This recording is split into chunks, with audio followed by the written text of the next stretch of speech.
زدني علما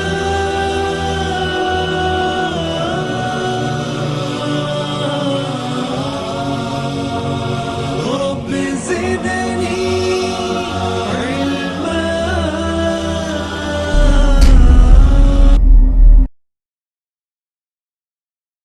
أعوذ بالله من الشيطان الرجيم.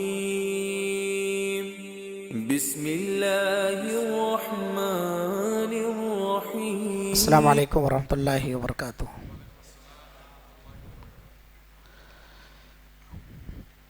ان الحمد للہ نحمده ونستعینه ونستغفره ونعوذ باللہ من شرور انفسنا ومن سیئات اعمالنا من يهده الله فلا مضل له ومن يضلله فلا هادي له واشهد ان لا اله الا الله وحده لا شريك له واشهد ان محمدا عبده ورسوله.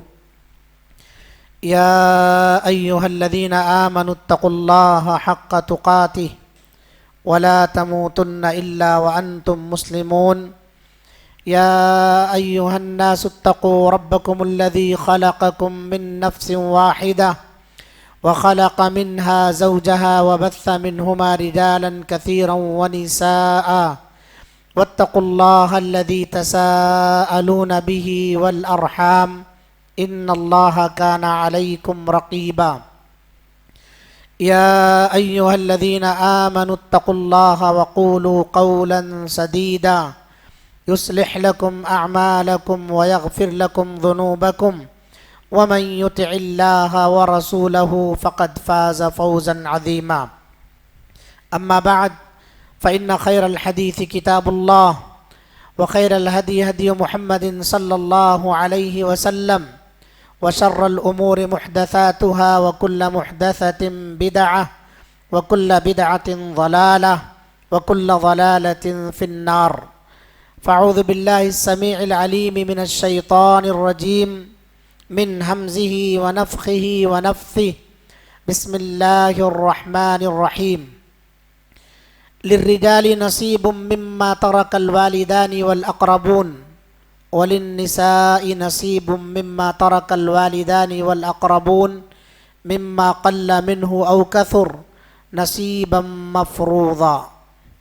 وقال تعالى وليخشى الذين لو تركوا من خلفهم ذرية ضعافا خافوا عليهم فليتقوا الله وليقولوا قولا سديدا إن الذين يأكلون أموال اليتامى ظلما إنما يأكلون في بطونهم نارا وسيصلون سعيرا. برادران اسلام، بزرگوں، نوجوانوں، عزیز بچوں اور ذمہ داران مسجد اور جماعت، پردہ نشین، قابل صد احترام مائیں اور بہنیں، آپ حضرات کے سامنے خطبہ مسنونہ کے بعد سورہ نساء کی ابتدائی 2 جگہوں سے 3 آیتیں پڑھی گئی ہیں. اللہ رب العالمین نے ان آیات میں ہمیں جو تعلیم دی ہے وہ تعلیم ہے انسان کے مرنے کے بعد اس تعلیم کا عمل شروع ہوتا ہے. اس دنیا کے اندر اسلام نے ہمیں زندگی گزارنے کا مکمل ضابطۂ حیات عطا فرمایا ہے. اسلام نے ہمیں چھوٹی سے چھوٹی چیزیں، بڑی سے بڑی چیزیں، تمام چیزوں کے بارے میں وضاحت کے ساتھ بیان کر دیا ہے، اور انسان کو جن چیزوں کی ضرورت پڑ سکتی ہے ان تمام چیزوں کو اللہ رب العالمین نے قرآن مجید میں، اور جو کچھ بھی چھوٹ گئیں یا رہ گئیں اسے نبی کریم صلی اللہ علیہ وسلم کی حدیث مبارکہ کے ذریعے مکمل کرا دیا ہے، اور اس کے بعد اعلان یہ کر دیا ہے الیوم اکملت لکم دینکم واتممت علیکم نعمتی ورضیت لکم الاسلام دینا۔ محترم حضرات، میری ماں اور بہنوں، ایک ایسا علم جس کا تعلق ہر انسان سے ہے، چاہے وہ ماں کے پیٹ میں ہو، چاہے وہ پیدا ہو گیا ہو، چاہے وہ وفات پا گیا ہو، اور چاہے وہ زندہ ہو، ہر ایک انسان سے اس کا تعلق ہے۔ جب اس کا تعلق ہر ایک انسان سے ہے تو ہر ایک انسان کو اس کا جاننا بھی بہت ضروری ہے۔ اگر نہیں جانتے ہیں تو یہ ہماری بہت بڑی بدنصیبی ہوگی، ہمارے لیے یہ بہت بڑی حرمہ نصیبی کہی جائے گی۔ اللہ کے رسول جناب محمد الرسول اللہ صلی اللہ علیہ وسلم زندگی کی تمام باریکیاں بتا دیے ہیں، یہاں تک کہ آپ صلی اللہ علیہ وسلم نے پیشاب پیخانے کے آداب تک بتا دیے۔ آپ صلی اللہ علیہ وسلم کے صحابی حضرت سلمان فارسی رضی اللہ عنہ سے یہودیوں نے ازراہ مذاق کہا کہ تمہارا نبی کیسا ہے؟ لقد علمکم کل شیء حتی القراءہ، لقد علمکم نبیکم کل شیء حتی القراءہ، تمہارا نبی تو تمہیں تمام کی تمام چیزیں سکھاتا ہے، یہاں تک کہ پیشاب اور پیخانے بول و براز کے طریقے اور آداب بھی سکھاتا ہے۔ حضرت سلمان فارسی رضی اللہ عنہ نے کہا، جی ہمارا نبی ہمیں ہر چیز سکھاتا ہے، پیشاب پیخانے کے آداب بھی سکھاتا ہے، پیشاب پیخانے کے وقت یہاں تک ہمیں ہمارے نبی نے بتایا ہے کہ استنجا جو ہے 3 ڈھیلوں سے کم سے نہیں کرنا، استنجا گوبر سے نہیں کرنا، ہڈی اور لید سے نہیں کرنا۔ ہمارے نبی صلی اللہ علیہ وسلم نے اتنی باریکیاں تک بتا دی ہیں، تم تو صرف یہ کہہ رہے پیشاب پیخانے کا طریقہ، اس میں مزید جو باریکیاں وہ یہ ہیں۔ تو حضرت سلمان فارسی نے اپنے اسلام پر، اپنے مسلمان ہونے پر گویا اس یہودی کے سامنے فخر جتایا کہ ہمیں فخر ہے ایسے نبی پر، ایسے دین پر، ہم قربان جائیں ایسے دین پر جس نے ہمیں اتنے باریکی کے ساتھ ہر چیز کا طور طریقہ سکھایا ہے، اٹھنے بیٹھنے جاگنے سونے چلنے پھرنے پیشاب پیخانے ہر ایک چیز کا۔ تو میرے بھائیوں، میری ماں اور بہنوں، جب اسلام تمام چیزوں کو سکھانے والا ہے اور اللہ رب العالمین نے قرآن مجید کے اندر بھی ارشاد فرما دیا تبیانا لکل شیء، یہ کتاب تمام چیزوں کی وضاحت کرنے والی ہے، اس کتاب کے اندر تمام کی تمام چیزیں موجود ہیں، وہ اجمالاً ہوں یا کہ تفصیلاً ہوں۔ اگر اجمال ہے اس میں تو اس کی تفصیل حدیث میں ملے گی، اور اگر اس میں تفصیل ہے تو حدیث کے اندر اختصار ملے گا آپ کو۔ گویا قرآن اور حدیث یہ دونوں کی دونوں ہماری ضرورت ہے، اور یہ دونوں کی دونوں کے ذریعے سے ہی ہماری زندگی کامیاب بن سکتی ہے۔ اسی کو اللہ کے رسول صلی اللہ علیہ وسلم نے فرمایا لن تضلوا ما تمسکتم بہما کتاب اللہ و سنتی، تم میں سے کوئی بھی شخص اس وقت تک ہرگز گمراہ نہیں ہوگا جب تک قرآن کو اور میری سنت کو مضبوطی کے ساتھ تھامے رہے گا۔ تو اللہ رب العالمین نے ایک مسئلہ قرآن مجید کے اندر جو حل کیا ہے، اور اس کا علم کسی کو نہیں عطا فرمایا ہے، یعنی اس کا اختیار کسی کو نہیں دیا ہے، علم تو دیا لیکن اختیار نہیں دیا ہے، اس کی تقسیم خود اللہ رب العالمین نے کی ہے، اس کی تقسیم اللہ رب العالمین نے آسمان سے کی ہے، زمین پر کسی کو نہیں دیا اس کا اختیار کہ تم اس میں کچھ گھٹا دو، تم اس میں کچھ بڑھا دو۔ یہ اتنا حساس مسئلہ ہے، اسی وجہ سے اللہ کے رسول صلی اللہ علیہ وسلم نے فرمایا کہ میں اپنی امت پر اگر کسی چیز سے ڈرتا ہوں، خوف کھاتا ہوں، تو وہ 2 چیزیں ہیں، ایک ہے مال کا فتنہ، دوسرا ہے عورت کا فتنہ۔ نبی کریم جناب محمد الرسول اللہ صلی اللہ علیہ وسلم مال کے فتنے پر اندیشہ ظاہر کر رہے ہیں، عورت کے فتنے پر اندیشہ ظاہر کر رہے ہیں، اور آج امت انہی دونوں چیزوں میں پھنس کر رہ گئی ہے۔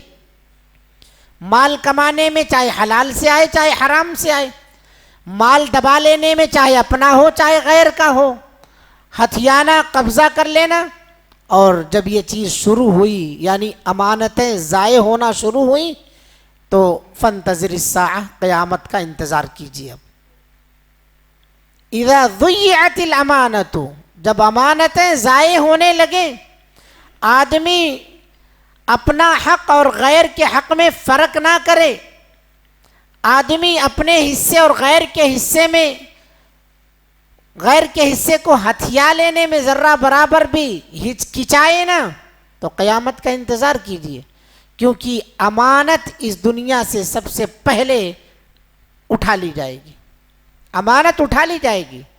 اور آج دیکھیے، آپ معاشرے پر نگاہ ڈالیے، امانت داری کہاں پائی جا رہی ہے۔ ایک استاد ہے، اس کے اندر امانت داری دھیرے دھیرے ختم ہو رہی ہے، وہ اپنے فریضے سے متعلق امانت دار نہیں ہے۔ مسجد کا ایک امام ہے، وہ اپنے فریضے سے متعلق امانت دار نہیں ہے۔ مسجد کا ذمہ دار ہے، وہ اپنے فریضے سے متعلق امانت دار نہیں ہے۔ اسی طرح سے سرپرست ہیں، جن کی سرپرستی کر رہے ہیں، وہ اپنے فریضے سے متعلق امانت داری نہیں برت رہے ہیں۔ ماں باپ ہیں، اپنے اولاد کے تعلق سے امانت دار نہیں ہے۔ شوہر ہے، بیوی کے متعلق امانت دار نہیں ہے۔ ادھر ادھر دیکھنا، خیانت کرنا، بیوی سے چوری چھپے بات کرنا، بیوی ہے شوہر سے خیانت میں مبتلا ہے۔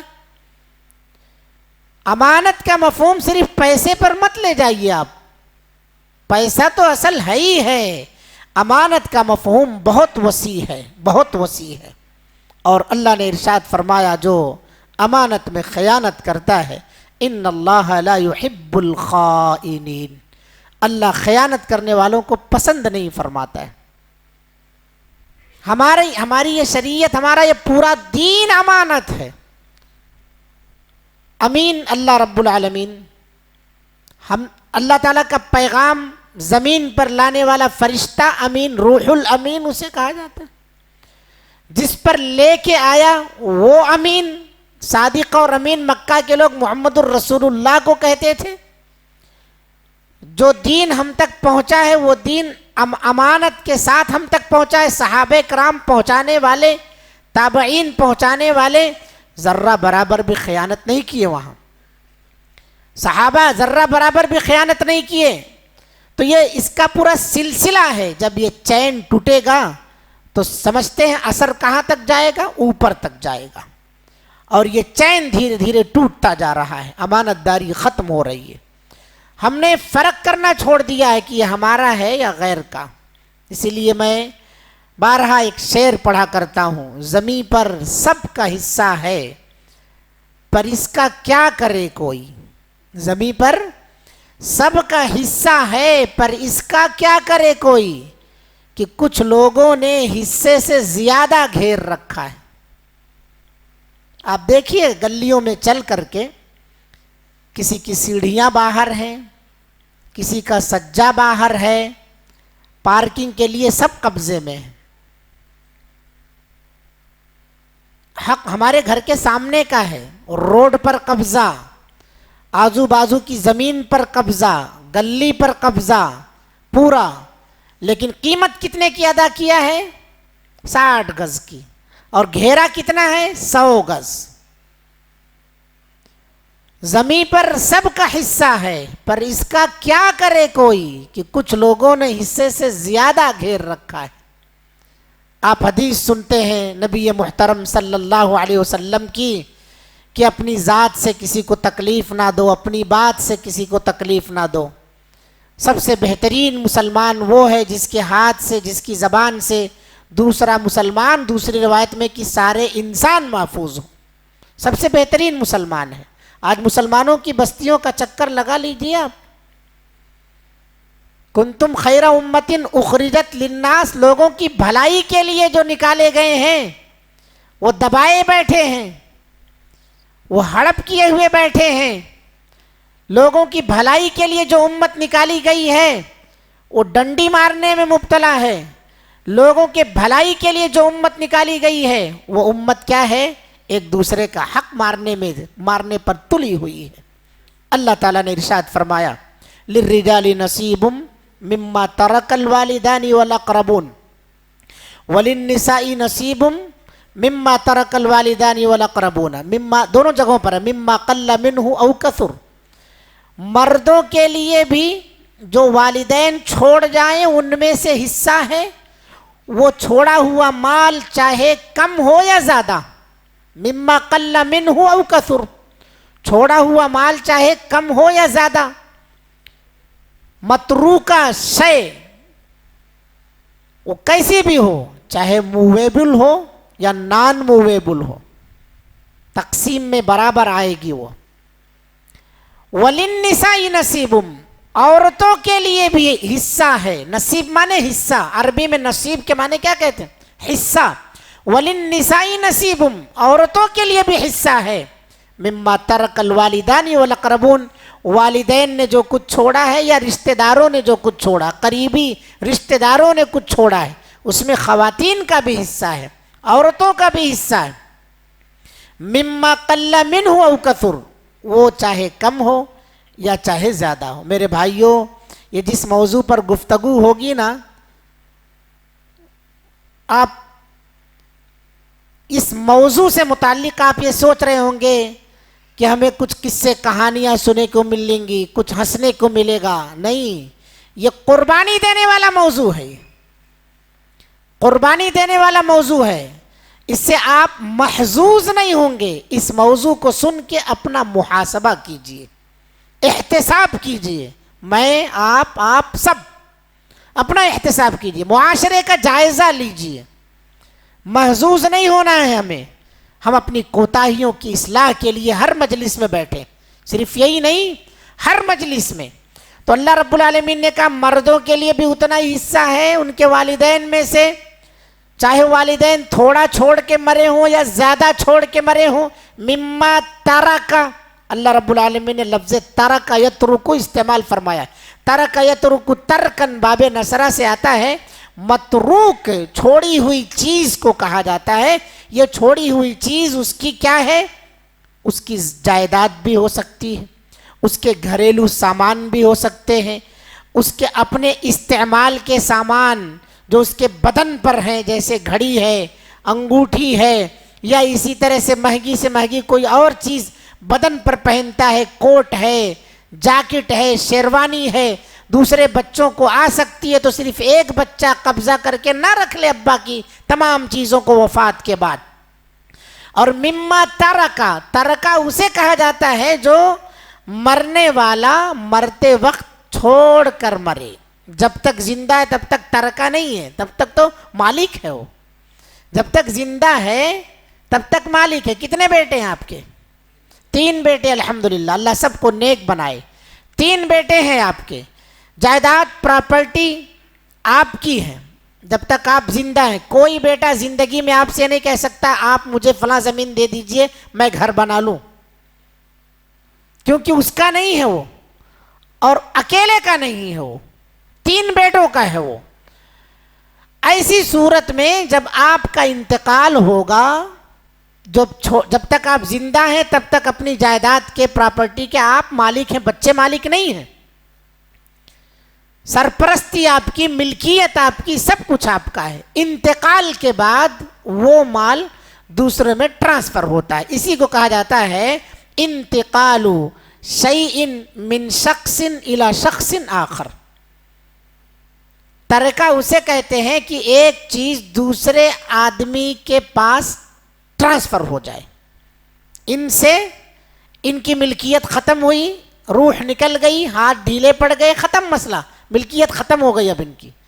جب تک زندہ تھے تب تک تو یہ تھا کہ فلانے سیٹ ہیں، جب تک زندہ تھے تب تک تو یہ تھا کہ بڑی جاگیر کے مالک ہیں، جب تک زندہ تھے تب تک بڑا عہدہ تھا کہ یہ صدر صاحب ہیں، جب تک زندہ تھے تب تک تو یہ تھا کہ امام صاحب ہیں. جیسے ختم، جیسے سب آپ کو کہنے لگے جنازہ لاؤ، لاش لاؤ، نہلاؤ دھلاؤ، یہ سب ہونے لگا تو ویسے ملکیت بھی ختم ہو جاتی ہے. اب صدر صاحب نہیں رہ گئے، آپ امام صاحب نہیں رہ گئے، آپ مردہ لاش ہیں. جب انسان کی روح ختم ہو گئی تو میرے بھائی اس کی ملکیت بھی ختم ہو گئی. جب تک زندہ تھا تب تک ملکیت تھی. اس کو جب مر گیا تو جو کچھ چھوڑ کے مرا ہے وہی ترکہ ہے. مما ترک الوالدان والاقربون، رشتے باپ چھوڑ کے مرے، ماں باپ یا رشتے دار چھوڑ کر کے مرے تو اس کو ترکہ کہا جاتا، چھوڑی ہوئی چیز، مال متروکہ. اللہ کے رسول صلی اللہ علیہ وسلم نے جو یہاں تھوڑی سی وہ فرمائی حدیث کے اندر کہ مال کی وجہ سے میں اپنی امت پر ڈرتا ہوں، فتنہ جو ہے روپے پیسوں کا، جائیداد پراپرٹی کا، تو واقعی جو خدشہ ظاہر کیا ہے ہم آج اس کو دیکھ رہے ہیں. ایک ایک بالشت زمین کے لیے خونہ خون قتل کی نوبت تک آ جاتی. ایک ایک بالشت زمین، صرف ایک بالشت، زیادہ نہیں، ایک بالشت زمین. دیوار سیدھی کرنی ہے اتنا بازو والا برداشت نہیں کر رہا ہے. اور یہ چیزیں جو زمین سے محبت ہے، زمین سے جو محبت ہوئی ہے، یہ تقریباً ابھی بہت جلدی میں دیکھ رہا ہوں. آپ لوگ تو الحمدللہ کئی بہاریں دیکھے بیٹھے ہیں، 20-25 سال سے اور زیادہ ہو گئی ہے. اس سے پہلے لوگوں کے اندر اتنی زیادہ محبت زمین جائیداد کی نہیں تھی لیکن اتنی زیادہ نہیں تھی جو یہ 20-30 سال کے اندر ہو گئی. آپ نہیں دیکھ رہے ہیں زمینوں کا ریٹ کیا ہو گیا ہے؟ پہلے لوگ سونا خرید کے گھر میں رکھتے تھے، اب کوئی سونا خریدتا ہی نہیں ہے. تو اب کہتے ہیں کہ دیش کی مٹی خود سونا اگل رہی ہے تو ہم کو سونا خریدنے کی کیا ضرورت ہے، اس لیے زمین میں پیسہ لگاتا ہے ہر آدمی، زمین میں پیسہ لگا رہا ہے. آج سونا نہیں خریدے، بہت کم لوگ ہیں جو پرانے خرید لیے، لیکن آج سونا خرید کے کوئی نہیں رکھ رہا. اتنا تیزی کے ساتھ سونے کا ریٹ نہیں بڑھ رہا ہے جتنی تیزی کے ساتھ. وجہ کیا ہے؟ کیونکہ ہمارے اندر دنیا داری گھر کر گئی، ہمارے اندر مال کی محبت بہت زیادہ بیٹھ گئی ہے. موت سے ہم کوسوں دور ہو گئے اور موت سے ہم غافل ہوتے جا رہے ہیں، آخرت سے ہم غفلت برتتے جا رہے ہیں، دنیا کے محبت میں ہم گرفتار ہوتے جا رہے ہیں. یہی وجہ ہے کہ وہ ایک بالشت زمین کہ آپ کا گھر ٹیڑھا ہو رہا تھا، میں سگا بھائی ہوں، اس کو سیدھا کرنے کے لیے نہیں دے سکتا ہوں، ورنہ پہلے نہیں تھا ایسا. آنگن سامنے والا برتتا ہے جبکہ اس کا دوسرے کا پورا آنگن برتتا تھا پہلے. اب دیکھو پوری باؤنڈری مار کے گھیر کر کے رکھ دی گئی ہے، کسی کو برتنے نہیں دیا جاتا، کچھ نہیں کرنے دیا جاتا.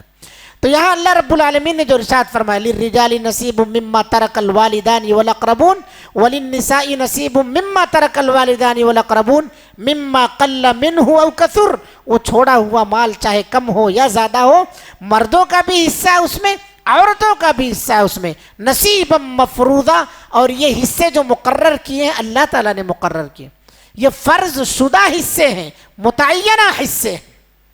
تو میرے بھائیوں، ہمیں اللہ رب العالمین نے جب ہمارا حصہ متعین کر دیا ہے، عورتوں کا بھی حصہ متعین کر دیا ہے، تو اس حصے پر ہمارا قبضہ کرنا یہ درست ہے. ایک چیز بانٹ دی گئی 4 حصوں میں، بانٹنے کے بعد پھر اس کا حصہ آپ رکھ لے سکتے یا صرف اپنا حصہ اٹھائیں گے؟ آپ صرف اپنا حصہ اٹھائیں گے. لیکن کیا وجہ ہے کہ ایک ماں باپ سے پیدا ہونے والے بھائی بہن جب وراثت کی تقسیم کا مسئلہ آتا ہے تو بھائی بہنوں کو کیوں بھول جاتا ہے؟ وراثت کی تقسیم کا جب مسئلہ آتا ہے تو بھائی بہنوں کو کیوں بھول جاتا ہے؟ یا اسی طرح سے ماں باپ خود بیٹیوں کو نظر انداز کر دیتے اپنی زندگی میں ہی، صرف بیٹوں کے بارے میں فکر کرتے ہیں. بیٹی تو پرایا دھن ہے، چلی گئی دوسرے کے گھر کہا جاتا ہے. بیٹی پرایا دھن ہے، دوسرے کے گھر چلی گئی ہے. وہ اگر بیٹا آپ کے مال میں فری کا وارث ہو رہا ہے، فری کا ہی بن رہا ہے نا، وہ کیسے؟ اس کا کچھ کیا دھرا نہیں ہے، کمائی تو آپ کی ہے، سب آپ کمائے انتقال کر گئے. بیٹے کا حصہ کیسے لگ گیا؟ کہ یہ پورا 3 بچے بانٹ لیں گے؟ کس نے بتایا؟ کون سی شریعت نے بتایا؟ کسی شریعت نے بتایا ہے کہ تم تینوں بھائی ابا کے وارث بن جاؤ؟ قرآن مجید سورۃ النساء آیت نمبر 11، 12 اور اسی طرح سے 13 نمبر کی جو آیت ہے، اور پھر آگے جا کر کے اللہ رب العالمین نے سورۃ النساء کے بالکل اخیر میں بیان فرمایا میراث کا مسئلہ۔ پورا قرآن آپ کھنگال لیجئے، 3 آیتوں کے اندر اللہ تعالیٰ نے وراثت کا مسئلہ بیان فرما دیا ہے، اور 3 آیتوں میں تفصیل سے بیان فرما دیا ہے۔ کسی نبی کو اختیار نہیں دیا ہے حصہ بانٹنے کا، کسی ولی کو اختیار نہیں دیا اللہ تعالیٰ نے حصہ بانٹنے کا، کسی عالم کو محدث کو اللہ نے اختیار نہیں دیا حصہ بانٹنے کا، کسی کو نہیں دیا ہے۔ یہاں فتنہ ہوگا، ڈنڈی ماری جائے گی، اس لیے آسمان سے اللہ رب العالمین نے حصہ مقرر کر کے نازل فرما دیا ہے۔ سورہ نساء آیت نمبر 11 پڑھیے، حصے ملیں گے آپ کو، 12 پڑھیے، حصے ملیں گے آپ کو، 13 اور 14 پڑھیں گے، ان حصوں میں ڈنڈی ماریں گے تو اس کی وعید ملے گی آپ کو وہاں پر۔ اگر اس کے مطابق عمل کر رہے ہیں تو بشارت ملے گی وہاں پر آپ کو۔ دونوں چیزیں اللہ تعالیٰ نے بیان فرما دیا۔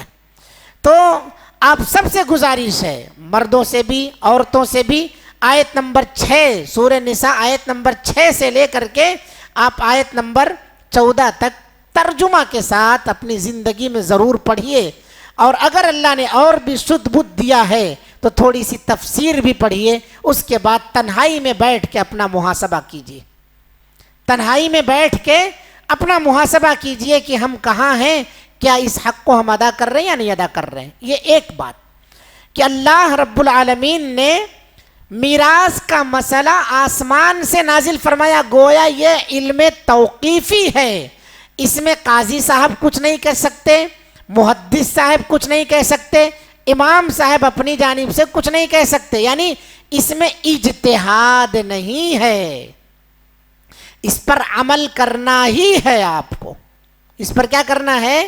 عمل کرنا ہی آپ کو۔ اس کی اہمیت جب آپ سنیں گے اس علم کی، اللہ کے رسول صلی اللہ علیہ وسلم نے اس علم کے بارے میں فرمایا فَإِنَّهَا نِصْفُ الْعِلْمِ، یہ آدھا علم ہے۔ یہ گویا آدھا علم سے مطلب کیا ہے؟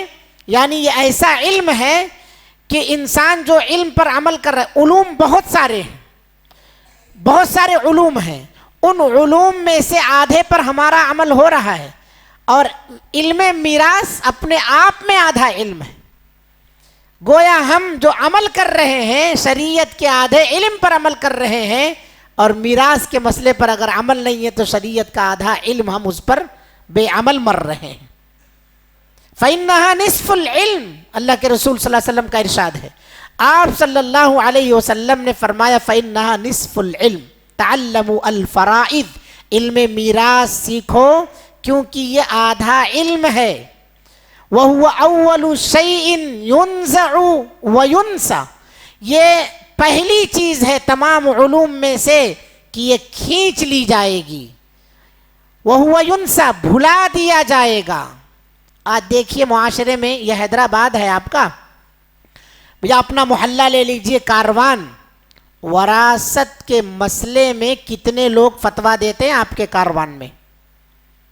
آپ کی جائیداد پراپرٹی کا مسئلہ پھنس گیا، 2-4 پشتوں کا مسئلہ نکل جائے، اس کے بعد آپ چلے جائیے تلاشیے کہ آپ کے کاروان میں کون ہے جو اس مسئلے کو حل کر دے گا۔ اس کے اندر کتنے لوگوں کے اندر آپ ایسا انگلی پر گنیں گے۔ ایک دور پھر اس کے بعد آئے گا کہ چراغ لے کر کے ڈھونڈیں گے، نہیں پائیں گے آپ میراث حل کرنے والے لوگوں کو۔ اللہ کے رسول صلی اللہ علیہ وسلم نے فرمایا تعلموا الفرائض وعلموها الناس، علم فرائض کو سیکھ لو، لوگوں کو سکھاؤ۔ کیوں سکھاؤ؟ فإنی امرؤ مقبوض، اس لیے کہ میں ایسا آدمی ہوں کہ مجھے قبض کر لیا جائے گا، مجھے وفات دے دی جائے گی، میرے مرنے سے پہلے پہلے اس علم کے بارے میں جانکاری حاصل کر لو، کس کو کتنا حصہ ملنا ہے۔ فإنی امرؤ مقبوض، مجھے وفات دے دیا جائے گا، اور جب مجھے وفات دے دیا جائے گا میری زندگی میں تم لوگ نہیں سیکھو گے تو کیا ہوگا؟ کسی کا مسئلہ پھنسے گا، 2 لوگ آپس میں اختلاف کریں گے، مسئلہ حل کرنے والے کو تلاشیں گے لیکن نہیں پائیں گے وہ۔ یہ وقت آنے سے پہلے پہلے علم میراث سیکھ لو. اللہ کے رسول صلی اللہ علیہ وسلم صحابہ کو رغبت دلا رہے ہیں, اور نبی کی حدیث سنا کے میں بھی آپ لوگوں کو رغبت دلانا چاہتا ہوں کہ علم میراث سیکھو. سب سے ایزی علم اگر کوئی ہے تو علم میراث ہے, لیکن سب سے مشکل اسی کو بنایا گیا ہے. حساب جن لوگوں کو آتا ہے ان کے لیے تو چٹکی بجانا ہے, بس منٹوں سیکنڈوں کا کھیل ہے, خالی اصطلاحات اس کی یاد کرنا ہے کہ ہاں اس اصطلاح کو کیا کہا جاتا ہے, اس اصطلاح کو کیا کہا جاتا ہے, بس منٹوں سیکنڈوں میں حل کر لے گا مسئلے کو وہ, لیکن توجہ کوئی نہیں دیتا ہے.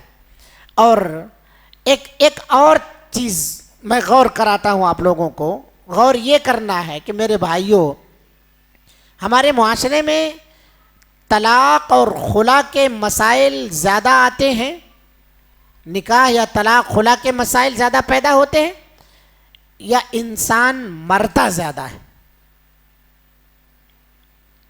روزانہ طلاقیں جتنی ہوتی ہیں اس سے زیادہ موتیں ہوتی ہیں, یا موتیں زیادہ ہوتی ہیں؟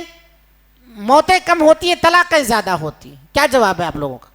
مرنے والے زیادہ ہیں یا طلاق یافتہ عورتیں روزانہ زیادہ ہو رہی ہیں؟ کس کی شرح بڑھ رہی ہے؟ طلاق کی, مرنے والوں کی. کس کی سب سے زیادہ شرحیں ہیں؟ مرنے والوں کی. لیکن قاضی صاحب کے پاس جو مسئلہ پوچھنے کے لیے جاتے ہیں, سب سے زیادہ دیکھیں گے آپ ڈاکومنٹ پڑے رہیں گے وہ طلاق اور خلا کے ہوں گے. جو مسئلہ سب سے زیادہ پیش آ رہا ہے اس کے بارے میں کوئی پوچھتا نہیں. کیوں؟ پوچھنے جائے گا تو حصہ دینا پڑے گا. وجہ کیا ہے؟ پوچھنے جائیں گے تو حصہ دینا پڑے گا, اس لیے خاموش رہو, کچھ نہیں, فائدہ ہی فائدہ ہے اپنا. لیکن یہاں تو فائدہ ہو گیا آپ کا ظاہری طور پر, جس کا حصہ آپ نے دبایا ہے آخرت میں اس کو بھرنا پڑے گا. اللہ کے رسول صلی اللہ علیہ وسلم کی حدیث ہے, من ظلم قید شبر, جس نے ایک بالشت بھی زمین کسی کی ہڑپ لی ہے, ظلمن لے لیا ہے ایک بالشت, توقہ من 7 ارضین, صحیح بخاری کی حدیث ہے, اسے 7 زمینوں کا طوق پہنایا جائے گا. اس کے گلے میں 7 زمینوں کا, تو ایک بالشت زمین, 100 گز کا پلاٹ نہیں چاہیے آپ کو, اللہ تعالیٰ 7 زمینوں کا طوق کا مالک بنا رہا ہے آپ کو. یا جو لوگ بھی اس طرح کی حرکت کرتے ہیں, یہاں ایک بالشت نہیں ہضم ہوئی, اس کو ہتھیا لیا, قبضہ کر لیا, چھوڑا نہیں. تو آپ یہاں تھوڑا سا غور کیجئے. غور یہ کرنا ہے, گناہ دیکھیے کتنا چھوٹا ہے, سزا دیکھیے کتنی بڑی ہے. گناہ کتنا چھوٹا ہے, ایک بالش زمین, سزا کیا ہے؟ 7 زمینوں کا طوق پہنایا جا رہا ہے. اب پورا حصہ ہضم کر کے بیٹھے ہو تب کیا ہوگا؟ پورا حصہ مار کے بیٹھے ہو تو وہی میں نے کہا, زمین پر سب کا حصہ ہے, پر اس کا کیا کرے کوئی؟ کچھ لوگوں نے حصے سے زیادہ گھیر رکھا ہے, بہن کا حصہ مار کے بیٹھے ہیں, دوسرے بھائی کا حصہ غلط طریقے سے دستخط کرا کے بیٹھے ہیں, اس کو نہیں معلوم تھا, چھوٹا تھا, اس کا حصہ ہتھیا لیا, کہا ابا نے اس کو نہیں دیا, بہن کو ابا نے نہیں دیا. ابا کب دیں گے؟ ابا تو انتقال کر گئے, نکل لیے وہ, ابا کب دیں گے؟ یہ ہمارے بھائیوں کا نعرہ ہے, یہ ابا نے نہیں دیا تو میں کیوں دینے جاؤں؟ آپ کو دیا تھا ابا نے, آپ کو مالک کون بنایا؟ ابا نے کہا تھا بیٹا یہ ساری زمین تیری ہے, اور اگر ابا نے کہا تھا تو ابا گنہگار ہیں, یا ابا یہ کہیں کہ میں وہ بیٹیاں میری نہیں ہیں, جن بیٹیوں کو ابا محروم کر رہے ہیں وہ بیٹیاں میری نہیں ہیں, پہلے یہ کہیں, یہ جرات پیدا کرو کہ وہ بیٹیاں میری نہیں, تو پھر سوال آتا وہ کہاں سے آئی, کہاں سے آئی وہ جس کو آپ محروم کر رہے ہو. اس لیے اللہ تعالیٰ نے قرآن میں کہا, یوصیکم اللہ فی اولادکم للذکر مثل حظ الانثیین. بچوں کا حق کہاں سے نکلے گا؟ بیٹوں کا حق. بہن کو پہلے دو گے تب آپ کا حصہ نکلے گا. اس کا مطلب کیا ہوا؟ بہن کو بھائی کے پاس آ کے ہاتھ پھیلانے کی ضرورت نہیں ہے. جو لوگ چلاتے ہیں کہ اسلام نے عورتوں کو حق نہیں دیا ہے, اتنا بڑا حق دیا اسلام نے کہ جائیداد پراپرٹی کا پاور آف اٹارنی بہنوں کو دیا ہے, بھائیوں کو نہیں دیا ہے. یوصیکم اللہ فی اولادکم, پورے قرآن میں حصہ تلاش لیجئے, متعین حصہ کسی بھائی کا کہیں موجود ہے؟ کہیں نہیں ہے. کب اس کا حصہ متعین ہوگا، الگ ہوگا؟ جب وہ اپنے بھائی کا بہن کا حصہ نکالے گا تب جا کے اس سے اس کا حصہ بنے گا۔ اور ہم کیا کرتے ہیں؟ آنا مانگنے انہیں، وہ مانگنے آنا ہمارے پاس، لینے آنا ہمارے پاس، مانگی نہیں بیچاری، ہم دبا کے بیٹھے رہ جاتے ہیں۔ تو اللہ رب العالمین نے شروع میں جو فرمایا، ایک چیز تو اس کی اہمیت کے بارے میں اللہ کے رسول نے فرمایا آدھا علم ہے۔ حضرت عمر بن خطاب کہتے ہیں یہ تمہارا یہ دین ہے، یہ فَإِنَّا نِصْفُ الدین، یہ آدھا دین ہے، عمر بن خطاب کا کہنا ہے۔ اور آگے اللہ تعالیٰ نے تو ارشاد فرمایا یوصیکم اللہ، اللہ تمہیں وصیت کرتا ہے، وصیت کے معنی تاکیدی حکم، اللہ تمہیں تاکیدی حکم دیتا ہے۔ کیا حکم دیتا ہے؟ للذکر مثل حظ الانثیین، ایک بیٹے کا حصہ اتنا ہوگا جتنا دو بیٹیوں کا ہوگا۔ دو بیٹی کو مان لیجئے ایک بھائی ہے، دو بہنیں ہیں، 100 روپیہ ان دونوں میں تقسیم کرنا تینوں کے اندر، تو کتنا ملے گا؟ بھائی کو ڈبل ملے گا، بہن کو سنگل ملے گا۔ بھائی کو کیا ملے گا؟ ڈبل ملے گا، بہن کو سنگل ملے گا۔ ہمارے یہاں تقسیم کیسے کرتے ہیں؟ 4 آنا 12 آنا بولتے ہیں۔ یہ 4 آنا 12 آنا نوابی دور کا نہیں ہے، وہ 4 آنا 12 آنا ہم نے بنا رکھا ہے، یہ کہ تھوڑا دے دو وہ راضی ہو جائے گی۔ ارے کچھ نہیں دیتے ہو تو کچھ سے تو راضی رہے گی وہ۔ Some thing is better than nothing, آپ لوگ اچھی طرح بولتے ہیں اس کو۔ کچھ نہیں ملا تو کم سے کم کچھ تو ملا، یعنی نہیں ملنے سے اچھا کچھ ملا، تو اس لیے وہ راضی ہو گئی۔ لیکن شریعت نے کیا کہا ہے؟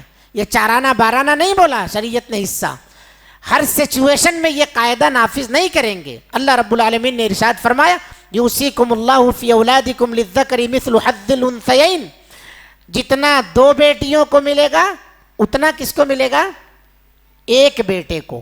تو 100 روپیہ تقسیم کرنا ہے، مان لیجئے 2 بہنیں ہیں، ایک بھائی ہے، ابا کا انتقال ہو گیا، تو اس 100 روپے کو ان 3 لوگوں میں تقسیم کرنا ہے۔ تو ہم کیا کریں گے؟ 3 نہیں 4 کریں گے حصہ۔ 3 نہیں کریں گے، کیا کریں گے؟ 4 کر دیں گے۔ 4 جب حصہ کریں گے تو 4 کو 25 روپے آ رہے، تو بہنوں کو، ایک بہن کو 25، ایک بہن کو 25، کتنا ہو گیا؟ 50 ہو گیا نا۔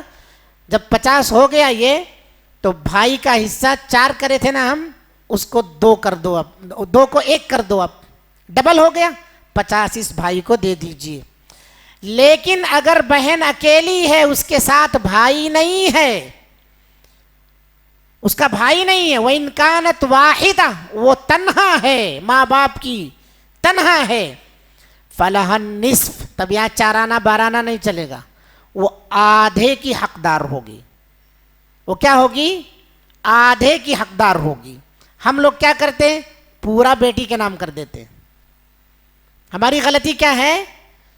پورا بیٹی کے نام کر دے۔ اگر ایک بیٹی کسی کے یہاں ہے تو اس کو کیا کرتے؟ پوری جائیداد کا مالک اسی کو بنا دیتے ہیں۔ موج کون کرتا ہے؟ جمائی میاں۔ موج کون کرتا ہے؟ جمائی میاں موج کرتے ہیں۔ اس حصے میں تمہارے بھائیوں کا بھی حق ہے جو آدھا بچے گا، یعنی لڑکی کے چچا وغیرہ کا بھی اس کے اندر حق نکلتا ہے، پھر میت کے بھائیوں کا بھی حق نکلتا ہے۔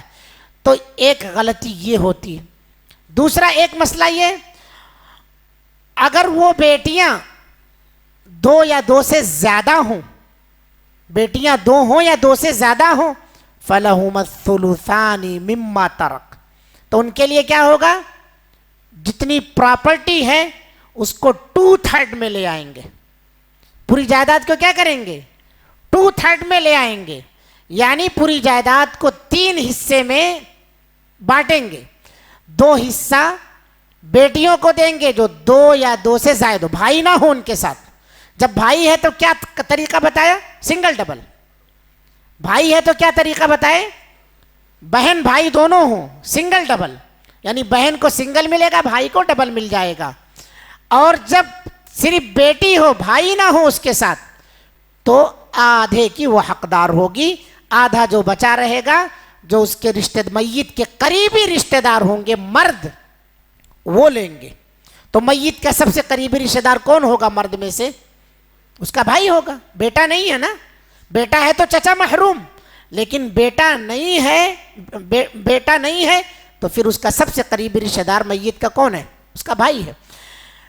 اور بیٹیاں جب 2 یا 2 سے زیادہ ہوں، یعنی 1 سے اوپر ہو گئی، تو 2/3 کر دیں گے مسئلے کو. 2/3 حصہ کس کو دیں گے؟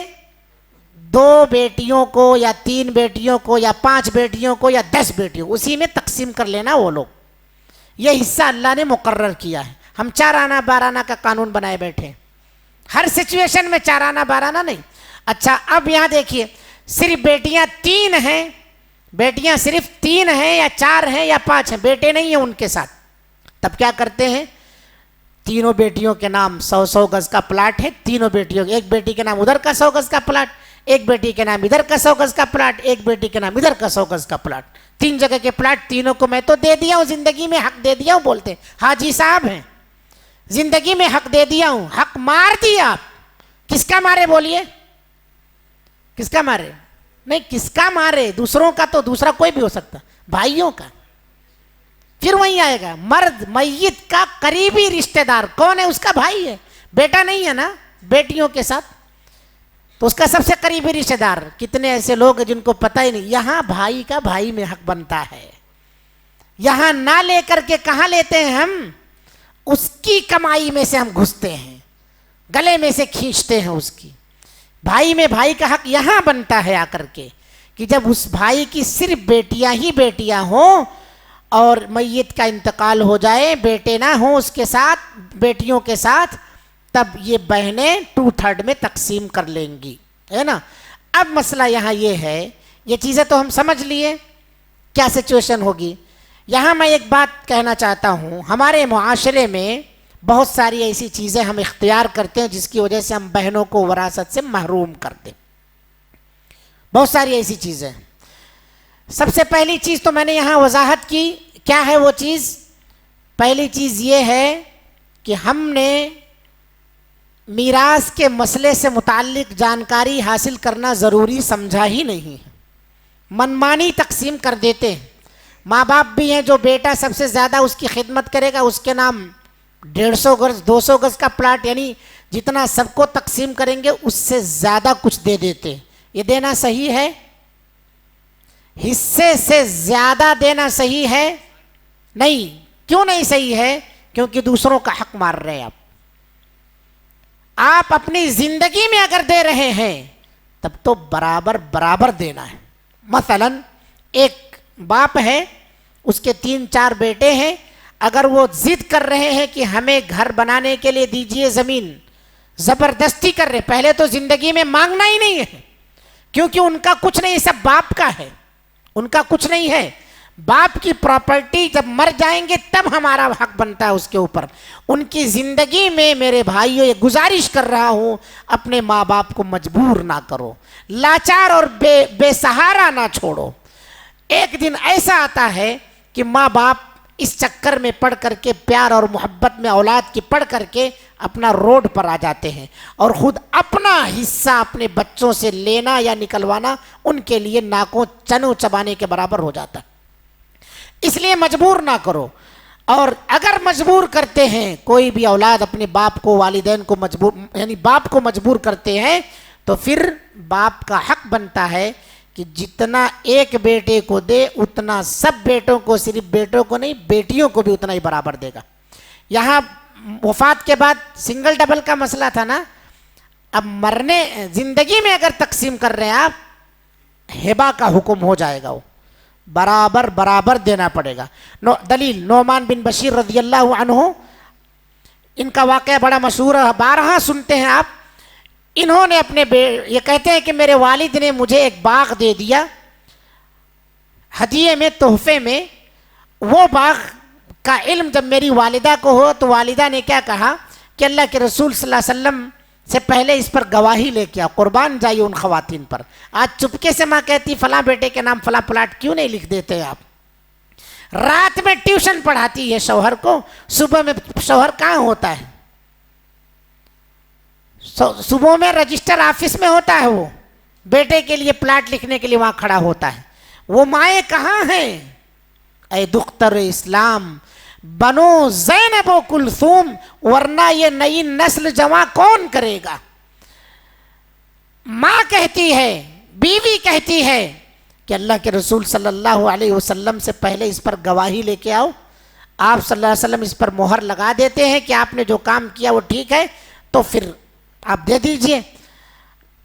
ان کے والد اللہ کے رسول صلی اللہ علیہ وسلم کے دربار میں حاضر ہوتے ہیں اور کہتے ہیں کہ میں نے اپنے بیٹے کو ایک باغ ایسا دیا ہے. تو اللہ کے رسول صلی اللہ علیہ وسلم کہتے ہیں اور بھی تمہاری اولاد ہے؟ تو وہ کہتے ہیں کہ ہاں ہے. اللہ کے رسول صلی اللہ علیہ وسلم پوچھتے ہیں کیا ساری اولاد کو ایسے ہی دیا ہے؟ کہا نہیں، بس اسی کو اکیلے کو دیا ہے. بہت ہوتا ہے کسی چھوٹے کو چاہتے ہیں، کوئی صرف بڑے کو چاہتا ہے، کوئی 2 نمبر کو چاہتا ہے، بہت پیار آتا ہے. یا بعض بچے ایسے ہیں جو ماں باپ کی خدمت بہت کرتے ہیں، تو اس صلے میں ہم ان کا صلہ دینا چاہتے ہیں کہ چل 50 گز تجھے بڑھ کے دے دیتا ہوں. وہ ماں باپ کان کھول کے سنیں. یا وہ اولاد جو حصہ ہڑپنے کے چکر میں صرف خدمت کرتے ہیں اور جیسے مل جائے اس کے بعد پھر منافق بن جاتے ہیں، وہ اولاد کان کھول کے سنیں. اللہ کے رسول صلی اللہ علیہ وسلم نے اس باپ سے کہا کیا سب کو ایسے دیا ہے؟ کہا نہیں دیا ہے. نبی کریم صلی اللہ علیہ وسلم نے کہا کیا تجھے پسند ہے کہ تیری ساری اولاد تیری فرما برداری کرے؟ کہا اللہ کے رسول صرف مجھے ہی کیوں، ہر باپ کو یہ پسند ہونا چاہیے کہ اس کی اولاد فرما بردار رہے. تو اللہ کے رسول نے کہا فاتقوا اللہ واعدلوا فی اولادکم، پھر اللہ سے ڈرو اور پوری اولاد کے درمیان انصاف سے کام لو. پہلے کو اگر اس طرح سے دیا ہے یا ایک کو اگر اس طرح سے دیا ہے تو سب کو برابر برابر جا کے تقسیم کرو، ورنہ اولاد کے درمیان نفرت کا ذریعہ، بگاڑ کا سبب ماں باپ خود بن جائیں گے. پھر یہ شکایت نہ کرنا کہ بچہ ہمارا نافرمان نکل گیا ہے، وجہ ہم خود ہے. وما اصابکم من مصیبت فبما کسبت ایدیکم، جو مصیبت گلے آ پڑی ہے یہ تمہارے اپنے ہاتھوں کی کمائی ہے. تم نے سب جو ہے تیا پانچا کر کے رکھ دیا ہے. بچوں کے اندر بگاڑ کا ذریعہ تم خود بنے ہو. اس لیے اولاد کے درمیان انصاف کرو، اولاد کے درمیان انصاف سے کام لو. انصاف کریں گے آپ دنیا کے اندر تو ہر ایک کے دل کے اندر محبت پیدا ہوگی، امن و امان کی فضا قائم ہوگی. انصاف نہیں کریں گے تو امن و امان کی جگہ ظلم و بربریت لے لے گا، قتل و تیزی لے لے گا، لڑائی اور جھگڑا لے لے گا. اس لیے انصاف سے کام لو. نعمان بن بشیر رضی اللہ عنہ اللہ کے رسول صلی اللہ علیہ وسلم سے درخواست کیے تھے کہ آپ اس پر مہر لگا. اللہ کے رسول نے کہا میں ایسی چیزوں پر گواہ نہیں بنتا. ہم اور آپ ہیں تھوڑا کہتے ہیں نیچے سے کچھ دے دو میں دستخط کر دیتا ہوں، رسید کٹوا لیجیے آپ خالی بس.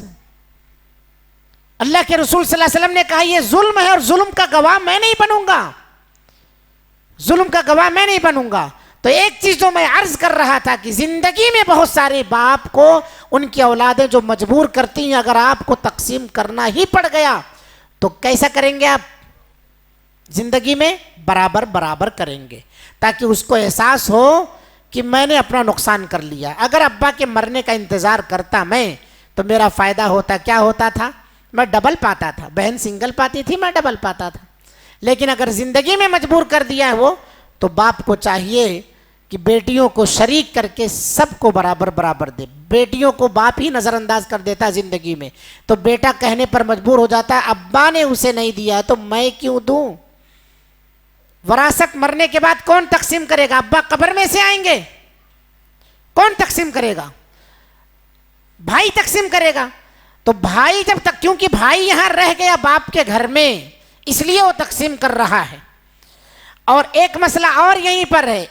3 بھائی ہیں مان لیجئے، ایک بھائی گھر کے اندر ہے، باپ نے جو بنوایا تھا. 2 بھائی جو ہے اپنا اپنا بنا لیے ہیں.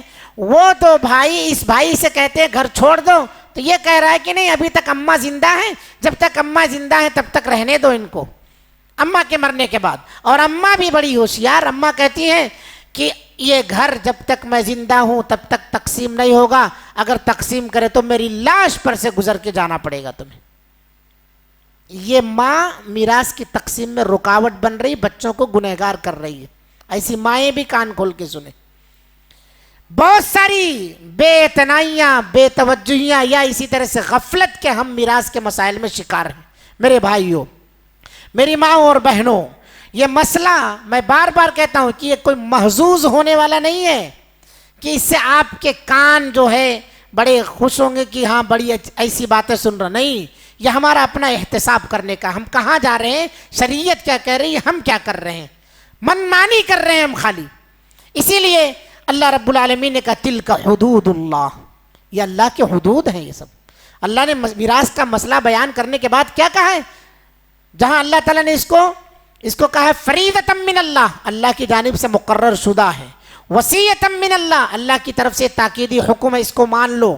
وہیں اللہ تعالیٰ نے جب مسئلہ ختم ہو گیا تو کہا تلک حدود اللہ، یہ اللہ کی حدیں ہیں، ان حدوں کی جو حفاظت کر لے گیا، وَمَن يُطِعِ اللَّهَ وَرَسُولَهُ يُدْخِلْهُ جَنَّاتٍ تَجْرِي مِن تَحْتِهَا الْأَنْهَارُ خَالِدِينَ فِيهَا، اللہ رب العالمین اسے ایسی جنت کے اندر داخل فرمائے گا جس کے نیچے نہریں جاری ہوں گی، وَذَلِكَ الْفَوْزُ الْعَظِيمُ، اور اس کے لیے بڑی کامیابی ہے یہ جنت کسی کو مل جائے۔ لیکن جو اللہ کی حدوں کی پامالی کرے گا، وَمَن يَعْصِ اللَّهَ وَرَسُولَهُ وَيَتَعَدَّ حُدُودَهُ يُدْخِلْهُ نَارًا خَالِدًا فِيهَا وَلَهُ عَذَابٌ مُّهِينٌ، جو اللہ اور اس کے رسول کی نافرمانی کرے گا اور اللہ کے حد کو پھلانگے گا، جو اللہ تعالیٰ نے حصہ متعین کیا اس میں گھٹائے بڑھائے گا، من مرضی کرے گا، اپنی منمانی کرے گا، اس کے اندر کسی کا حصہ دبا لیا، کسی کو تھوڑا دیا، کسی کو زیادہ دیا، اپنا دھنا سیٹ بن کے بیٹھ گیا، تو اللہ تعالیٰ کہتا ہے وَيَتَعَدَّ حُدُودَهُ، اللہ کے حدود کی جو پامالی کرے گا، يُدْخِلُهُ نَارًا خالداً فیہا، اسے اللہ تعالیٰ جہنم میں ڈالے گا جس کے اندر وہ ہمیشہ ہمیشہ رہے گا، وَلَهُ عَذَابٌ مُّہِینٌ، اس کے لیے رسوا کن عذاب ہوگا۔ بہت سارے ایسے ہیں جو بہنوں کا حق مارے بیٹھے ہیں، کیا کہہ کر کے، کیسے بے اعتنائی ہو رہی دیکھی، کیا کہہ کر کے، جہیز میں دے دیے تھے نا تم کو، جہیز میں دے دیے تھے نا تم کو، ابا بھی کہتے ہیں بیٹی کا حصہ نے اس کو جہیز میں 5 لاکھ روپے دیے تھے، 10 لاکھ روپے دیے تھے۔ اسلام میں جہیز کی شادی جائز ہے۔ ابھی چند دنوں پہلے ایک اجتماع ہوا ہے مسنون نکاح کے عنوان سے، اس کے اندر اضلاع کے کئی علماء تلنگانہ اسٹیٹ کی یہ عہد کیے ہیں کہ ایسے نکاح میں ہم شریک نہیں ہوں گے جس میں جہیز لیا گیا ہو یا دوسرے غیر شرعی رسومات ادا کیے جا رہے ہوں، ہم اس میں شریک نہیں ہوں گے۔ جہیز لینا یہ مردانگی ہے یا نامردی ہے؟ بیوی کو کما کے کھلانے کی ذمہ داری کس کی ہے؟ شوہر کی ہے۔ اللہ کے رسول نے کہا اگر یہ نہیں ہے تو روزہ رکھو، لمبی زبان کر کے نکاح کیوں کرے تم؟ روزہ رکھو اگر تمہارے اندر طاقت نہیں ہے تو ساری چیزیں بھی چاہیے، اور اس کے بعد کیا ہے، گناہ سے بھی بچے رہیں، ایسا کیسے ہو سکتا ہے؟ اللہ کے رسول تو کہنا یہ ہے کہ لوگ یہ کہتے ہیں کہ جہیز میں بہن کو دے دیا ہے، اب اس کا وراثت میں حصہ نہیں ہوتا ہے۔ غور کیجئے، 2 باتیں اس پر بیان کروں گا میں۔ جہیز کیا پورے مال میں سے دیا جاتا ہے یا چند تھوڑے مال میں سے؟ تھوڑے مال میں سے، مطلب باپ کروڑوں کا مالک ہے، داماد کو یا بیٹی کو کتنا دیا ہے؟ 5 لاکھ، 4 لاکھ، 3 لاکھ، 10 لاکھ مان لو آپ، پوری جائیداد تو نہیں دے دیا نا، یا پوری جائیداد میں سے حصہ لگا کے تو نہیں دیا ہے وہ۔ دوسری چیز، وراثت کس میں سے لگتی؟ آدھے مال میں سے یا پورے مال میں سے؟ پورے مال میں سے۔ تو جہیز وراثت کا بدل کیسے ہو گیا؟ سوچئے، جہیز وراثت کا بدل ہو سکتا ہے؟ پھر یہ کیوں کہہ کے بہنوں کو ٹرخا دیا جاتا ہے کہ جہیز میں ابا دے دیے تھے، بہت پیسہ خرچہ کر دیے تمہاری شادی میں؟ ایسا داماد کیوں نہیں تلاشا جو دیندار ہو، بغیر جوڑے گھوڑے کے شادی کرے؟ سے بہت سارے نوجوان الحمدللہ موجود ہیں ابھی، لیکن ان تک ہم پہنچتے نہیں ہیں۔ ہم پہنچتے وہ فارینر ہو، امریکہ میں ہو، کینیڈا میں ہو، یا اسی طرح سے وہ جو ہے IT ہو، نہ جانے کیا کیا ہو، ہم ایسے کو تلاشتے ہیں، اور یہ رشتے چند دن چلتے ہیں صرف، اس کے بعد ختم مسئلہ ہے۔ 4 دن کی چاندنی، پھر اندھیری رات ہے، اس کے بعد بیٹی ہمارے ہی گھر میں واپس آ جاتی ہے۔ پھر ہمارے ہی گھر میں آیا، پھر اس کا کھلانا پلانا وہ 5 لاکھ دے کے بھی بیکار ہو گیا. تو سنت کی جہاں خلاف ورزی ہوگی، وَجُعِلَ الذِّلَّةُ وَالصِّغَارُ عَلَى مَنْ خَالَفَ أَمْرِي، ذلت اور رسوائی تمہارا مقدر بنے گی جو نبی کریم صلی اللہ علیہ وسلم کی سنت کی مخالفت کرے گا. تو یہ بدل نہیں ہو سکتا. دوسری چیز، جہیز زندگی میں دیا ہے، وراثت کب تقسیم ہوتی ہے؟ مرنے کے بعد. پھر جہیز کیسے بدل ہو گیا وراثت کا؟ تو ایک تو جو ہم محروم کرتے ہیں وہ اس طرح سے کہ جہیز میں دیا ہے، تو آپ اس کا رد کیسے کریں گے؟ 2 طریقہ بتایا آپ کو. ایک طریقہ بہنوں کو وراثت سے محروم کرنے کا یہ ہے. دوسرا طریقہ بہنوں کو وراثت سے محروم کرنے کا یہ ہے کہ کہتے ہیں بہن اپنا حصہ معاف کر دیتی ہے. عورتیں مانگتی کہاں ہیں؟ وہ تو معاف کر دیتی. مولانا معاف کر دیتی ہے یا آپ کرواتے ہیں اس سے؟ کرواتے ہیں معاف. آپ کھلے یا دبے لفظوں میں ایسا انداز اختیار کرتے ہیں آپ کہ بہن چھوڑنے پر مجبور ہو جائے. ماں بھی ساتھ دیتی ہے، جان دینا ماں اس کے اتنے بچے ہیں، انہیں کماتا نہیں کھاتا کچھ بھی کر نہیں سکتا، اپنا حصہ کہاں مانگے گی تو، چھوڑ دے بول کے. بھائی 6 بول کے انہیں بھی چھوڑ دیتی. دوسرا کیا ہے؟ بھائی کہتا ہے، ماں نہیں ہے، بھائی کہتا ہے دیکھو میکا پیارا یا پیسہ پیارا، اگر میکا برقرار رکھنا ہے تو پیسہ مت مانگو، اور اگر میکا چھوڑنا ہے تو پیسہ لے دو. بہن ایموشنل ہو جاتی ہے جلدی، جو نرم عورتیں نرم دل ہوتی ہیں وہ کہتی ہیں چلو جان دو، میکا بچ جائے پیسہ آئے یا نہ آئے. تو بہن نے خوشی سے معاف کیا یا ہم دبے طور پر معاف کروائے؟ ہاں، یہ ظلم ہے. ان الذین یأکلون اموال الیتامی ظلما، میراث جو اللہ نے تقسیم کی ہے کسی کو امیر دیکھ کر کے یا غریب دیکھ کر کے نہیں تقسیم کی ہے. اللہ رب العالمین نے کسی کے 10 بچے ہیں، کسی کے 5 بچے ہیں، اس لیے اس کو بڑھا کے دے دو، یہ دیکھ کے تقسیم نہیں کیا ہے. ہر ایک کا حصہ اللہ نے متعین کر دیا ہے. اور اس کا فائدہ جب آپ سنیں گے نا، اس کا فائدہ جو لوگ تقسیم کیے ہیں، وہ سب سے پہلی چیز تو میرے بھائیوں دل کو سکون مل جاتا ہے کہ ہم نے کسی کا حق ادا کر دیا.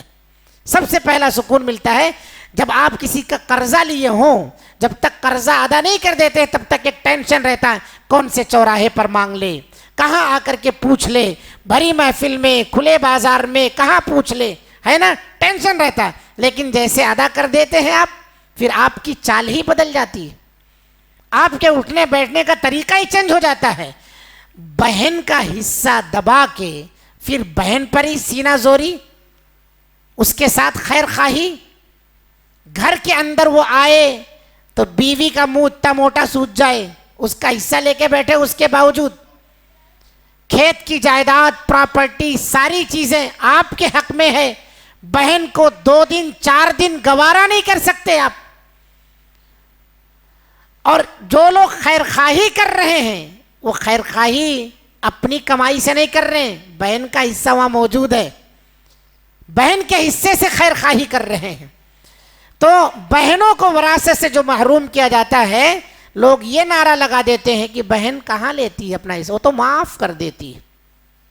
دوسری جو غلط فہمی ہے یا اسی طرح سے بے توجہی ہے یا بہنوں کو وراثت سے محروم کرنے کا، کتنی بہنیں ایسی ہیں بھولی بیچاری کہ ان کو پتہ ہی نہیں ہے کہ شریعت میں ہمارا بھی کچھ حصہ بنتا ہے، اس لیے وہ بھیا کے گھر کبھی مانگنے ہی نہیں آتی ہیں، اس لیے وہ بھیا کے گھر کبھی مانگنے ہی نہیں آتی ہیں. ان کو پتہ ہی نہیں کہ شریعت نے ہمارا بھی ماں باپ کے جائیداد اور پراپرٹی میں سے کچھ حصہ رکھا ہے، اور اس لیے بھی نہیں مانگتی ہیں کہ زبان کھول دوں تو کہیں رشتہ نہ بگڑ جائے. اللہ کے رسول صلی اللہ علیہ وسلم نے کہا سب سے زیادہ میں اگر ڈرتا ہوں تو مال کے فتنے سے ڈرتا ہوں، مال کے فتنے سے ڈرتا ہوں. اب کہاں ملتی ہے بہن کو میراث؟ بہن کو میراث کہاں ملتی ہے؟ فرائض کے امام ہیں، کتابیں لکھی ہیں، شیخ الحدیث ہیں، سب کچھ ہے، لیکن پوچھو انہوں نے اپنے بہن کو حصہ دیا ہے؟ انہوں نے اپنی بہن کو حصہ دیا؟ کتنے بڑے بڑے علماء ہیں، وجہ کیا ہے؟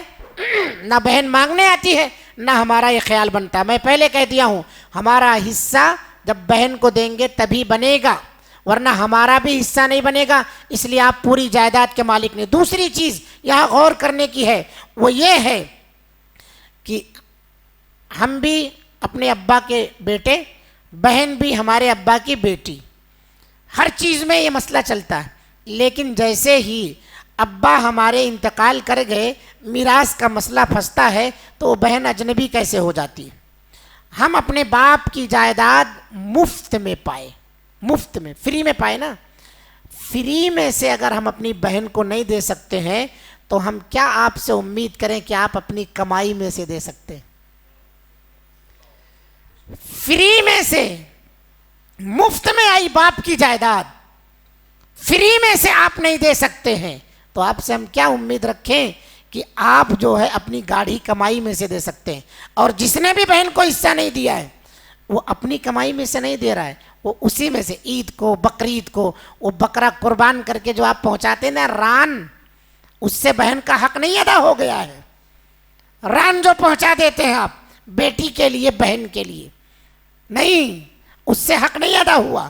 جب تک آپ اس کا حصہ نہیں دیں گے میراث میں سے تب تک آپ بہن کو میراث نہیں دیے. جتنا حصہ آپ کو ملا اس کا سنگل دیجیے آپ. بعض بھائی ہیں, مان لیجئے 4 بھائی ہیں, اس میں سے 2 راضی ہیں, 2 نہیں راضی. تقریر سنیں, بولے بہت سخت وعیدیں ہیں اس کے اوپر, بہن کو حصہ دینا چاہیے, شعور جاگا. تو بھائی کاؤنسلنگ کیا بھائیوں کے اندر کہ بہن کا بھی حصہ بنتا, آخر ہماری بہن ہے وہ, اس کو بھی دینا چاہیے. تو 2 راضی ہو گئے, 2 ناراض ہیں اس میں نہیں دیتا. دوسرے بولے چلو میں تو دوں گا, آخرت میں میری پکڑ نہ ہو, اس نیت سے وہ دینے کے لیے تیار ہو گئے.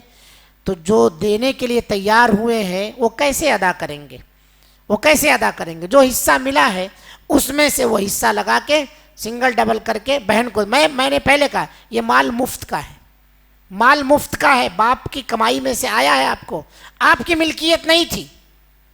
اگر اللہ رب العالمین پہلے آپ کو وفات دے دیتا, باپ زندہ رہتا, تو کیا آپ باپ کی زندگی میں مرتے آپ کی وراثت لگتی تھی؟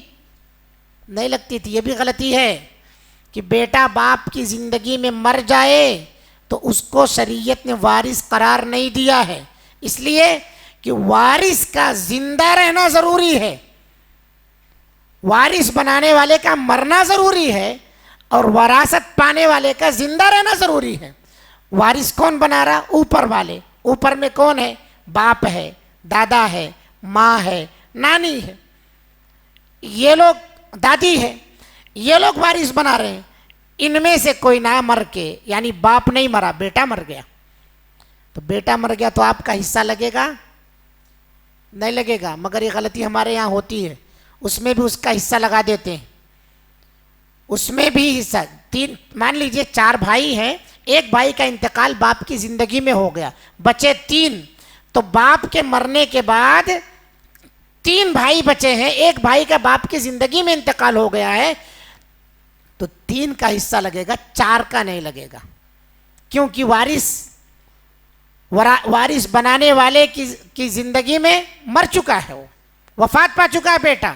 تو اب دادا کا یہاں حق بنتا تھا کہ پوتوں کے لیے وہ وصیت کر جائے. دادا کا حق بنتا ہے کہ وہ پوتوں کے لیے وصیت کر جائے, حصہ تو نہیں ہے ان کا, اور وصیت وارث کے لیے نہیں ہے. یہ بھی ہم غلطی کرتے ہیں کہ کوئی بیٹا ہم سے زیادہ محبت کر رہا ہے, ہماری زیادہ خدمت کر رہا ہے, تو دوسرے بیٹوں سے ہم کہہ دیتے ہیں کہ اس کو تھوڑا زیادہ دے دینا, جبکہ اس کا حصہ متعین ہے. تو جن لوگوں کا حصہ متعین ہے ان کے لیے وصیت نہیں ہے, وصیت غیر وارث کے لیے ہے. جیسے پوتا ہے, نواسا ہے, یہ ان لوگوں کے لیے وصیت کی جا سکتی ہے, پوتے پوتیوں کے لیے, ہے نا. تو دادا کرے گا یہ, اور کتنے مال میں سے کرے گا؟ 1/3. وصیت کے لیے ضروری کیا ہے کہ غیر وارث کے لیے ہو. دوسرا کیا ہے؟ 1/3 سے زیادہ نہ ہو, 1/3 مال سے زیادہ کی وصیت نہ کرے, کیونکہ دوسرے حقداروں کا حق مارا جائے گا. اس لیے میرے بھائیو, جو لوگ بھی یہ غلطی کرتے ہیں کہ ایک بیٹے کا انتقال باپ کی زندگی میں ہو گیا, 3 بیٹے باپ کے مرنے کے بعد زندہ ہیں, تو 3 کا نہیں بلکہ 4 کا حصہ لگاتے, یہ غلط ہے, یہ غلط ہے. ان کا حصہ وہاں ختم, انہوں زندہ رہنا باپ کے مرنے کے وقت، زندہ رہنا، مرنے والا یعنی وارث بنانے والا 1 منٹ پہلے انتقال کیا ہو اور وراثت پانے والا اس کے 1 منٹ کے بعد انتقال کیا ہو تو بیٹا وارث ہوگا. لیکن باپ کے مرنے کے 1 منٹ پہلے بیٹا مر گیا، مان لیجیے گاڑی جا رہی تھی، حادثہ ہو گیا، اللہ نہ کرے کسی کے ساتھ ہو، حادثہ ہو گیا، ایکسیڈنٹ ہو گیا. اب اس ایکسیڈنٹ میں باپ، بیٹا، ماں تینوں جا رہے تھے. اس حادثے میں باپ کو چوٹ لگی، بیٹے کو چوٹ لگی، ماں کو اتنی چوٹیں نہیں آئی ہیں. یہ دونوں باپ اور بیٹے تھوڑے تھوڑے وقفے کے بعد انتقال کر گئے. وراثت کیسے لگے گی ان میں وراثت یہ لگے گی پہلے کون مرا ہے، پہلے باپ مرا یا پہلے بیٹا مرا ہے، پہلے باپ مرا یا پہلے بیٹا مرا ہے.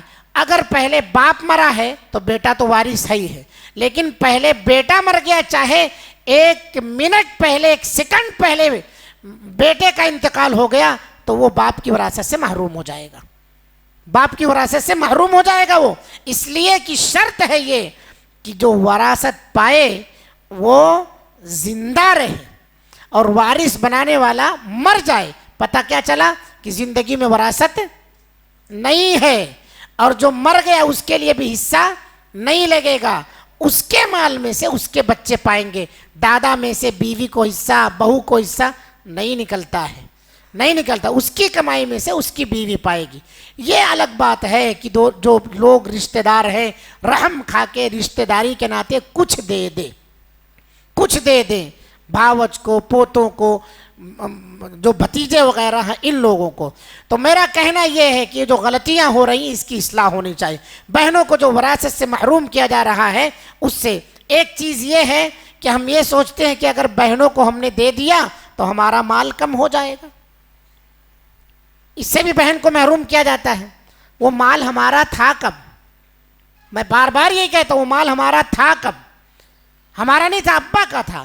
ابا سے ہمیں آیا، ہمارے پاس آیا، اس میں بہن کا بھی حق ہے.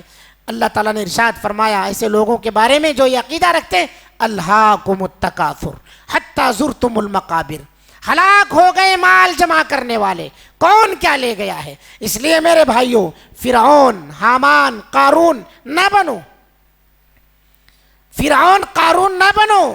خزانوں کا مالک خزانوں سمیت دھسا دیا گیا ہے. آپ کہتے ہیں نا بار بار کہ کفن میں جیب نہیں ہوتا، کیا لے کے جائیں گے آپ؟ کیا لے کے جائیں گے آپ؟ بہن کا حصہ مار کے جیب میں رکھ کے لے کے جاتے، کیا لے کے جائیں گے آپ؟ پھر کس لیے حصے مار کے بیٹھنا ہے، یا اسی طرح سے آخرت میں اپنے آپ کو ذلیل اور رسوا کرنا ہے؟ ایک ایک نیکی کے لیے جہاں آدمی ترسے گا، وہاں انسان کی جب نیکیاں ختم ہو جائیں گی تو جس کے ساتھ ظلم کیا ہوگا اس کا گناہ اس کے اوپر الٹا لاد دیا جائے گا، قرضہ ادا نہیں ہوگا. آدمی چاہے گا کہ زمین بھر خزانہ اس وقت لا کے میں دے دوں اور اس سے چھوٹ جاؤں، تاوان کے طور پر دے گا، لیکن کہاں مال ہوگا وہاں پر. اس لیے حق حقوق کے سلسلے میں بہت صاف اور شفاف رہو. اللہ کے رسول صلی اللہ علیہ وسلم صدقے کا مال، یہی وجہ ہے آپ صلی اللہ علیہ وسلم نہیں کھاتے تھے. بیویاں آپ کی ہمیشہ پچھوڑ کے آپ کو کھانا دیتی تھی، پھٹک کے چھانٹ کے کہ کہیں صدقے کا تو نہیں ہے. اور یہاں ہم پورا حرام کا ہڑپے جا رہے ہیں، حرام کا ہڑپے جا رہے ہیں، ہمیں کوئی احساس نہیں.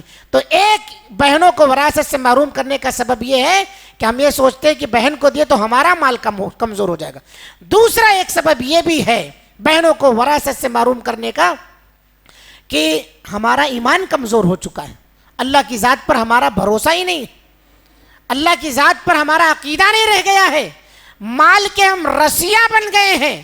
اللہ تعالیٰ تو کہتا ہے وَهُوَ خَيْرُ الرَّازِقِينَ، جب کسی کا حق اور حصہ دیں گے تو بدلے میں اللہ رب العالمین آپ کو بہترین روزی عطا فرمائے گا.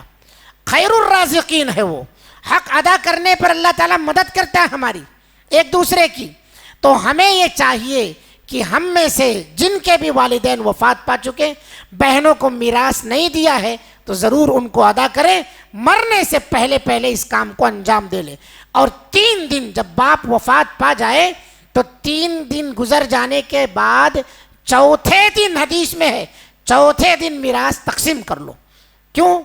غم تازہ تازہ رہتا ہے کسی کو مال کی طرف اتنا ذہن نہیں جاتا، مال کی محبت نہیں دل میں آتی ہے، تازے تازے غم میں اس کو تقسیم کر دو، برابر برابر حصہ سب کو ملے گا. لیکن سال 1.5 سال 10 سال جب گزر جائیں گے تو اس کے اندر فتنہ برپا ہوگا. کوئی یہاں ایک اینٹ رکھ دیا تو بولے گا میں نے اس میں کام کیا ہے، کوئی وہاں کی دیوار گر رہی تھی اٹھا دیا تو کہے گا میں نے اس میں کام کیا، میرا پیسہ لگا ہے. وہ زمین پوری فتنے کی زمین ہو جائے گی اور پھر ہر کوئی قبضہ کرنے کے لیے اس پر کیس دائر کرے گا. اس لیے سنت پر عمل کرو. اللہ رب العالمین ہم تمام کو اپنے حفظ و امان میں رکھے گا. تو جو لوگ یہ کہتے ہیں یہ باتیں کہ ہم ایک مسئلہ اور بھی ہے، ایک مسئلہ یہ ہے کہ آگے والے سے پیچھے ہمیں نہیں ملا ہے تو پھر ہم آگے کہاں سے دیں گے. یعنی ہماری بیوی لے کے آئی ہوتی تو ہم بھی بہن کو دیتے، ہماری بیوی لے کے نہیں آئی، ہمیں ملا ہوتا تو ہم دیتے، ہمیں نہیں ملا تو ہم کہاں سے دیں. کم سے کم کوئی تو آدمی آگے بڑھے جس کو دیکھ کر کے لوگ عبرت اور نصیحت حاصل کریں. کوئی تو آگے بڑھے. من دل علی خیر، جو آدمی بھی خیر کی طرف رہنمائی کرتا ہے. اللہ کے رسول نے دوسری حدیث میں کہا من سن فی الاسلام سنتا حسنتا، جو آدمی اسلام کے اندر اچھی سنت کو جاری کرتا ہے. اور یہ عادتیں، یہ دھیرے دھیرے یہ سنتیں مٹتی جا رہی ہیں، مردہ ہوتی جا رہی ہیں، یہ فریضہ مٹتا جا رہا ہے. میں بار بار کہہ رہا ہوں کہ اس کے علماء کم ہوتے جا رہے ہیں، اس کے تعلق سے مسئلے پوچھنے والے عوام کم ہوتے جا رہے ہیں. کیونکہ یہ معاملہ جیسے آج ہمارے ملک میں بغیر کچھ بتائے کے، بغیر کسی اعلان کے بہت ساری سبسڈیاں ختم کر دی گئی ہیں، ایسے ہی سیم مسئلہ چل رہا ہے، بغیر بولے کہ ایک دوسرے کا حق ہم دبا کے بیٹھے جا رہے ہیں. اس لیے میرے بھائیو ہوشیار رہی اس سلسلے میں. یہ بہت بڑا ظلم ہے، گناہ کبیرہ ہے، اور حرام کا مال آپ کھا رہے ہیں. آپ کی دعا، آپ کی نماز، آپ کی کوئی بھی عبادت قبول نہیں ہوگی. اللہ سے دعا ہے رب العالمین ہم تمام لوگوں کو جن کے بھی حقوق ہمارے اوپر عائد ہوتے ہیں اسے ادا کرنے کی توفیق عطا فرمائے.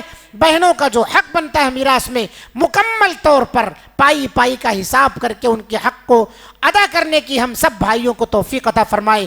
زندگی میں باپ کو میراث کے مسئلے سے مجبور کرنے یا ان پر دباؤ ڈالنے یا ان پر ظلم کرنے سے اللہ تعالی ہم سب کو محفوظ فرما. رب العالمین ہم تمام لوگوں کو ایک اور نیک بنا.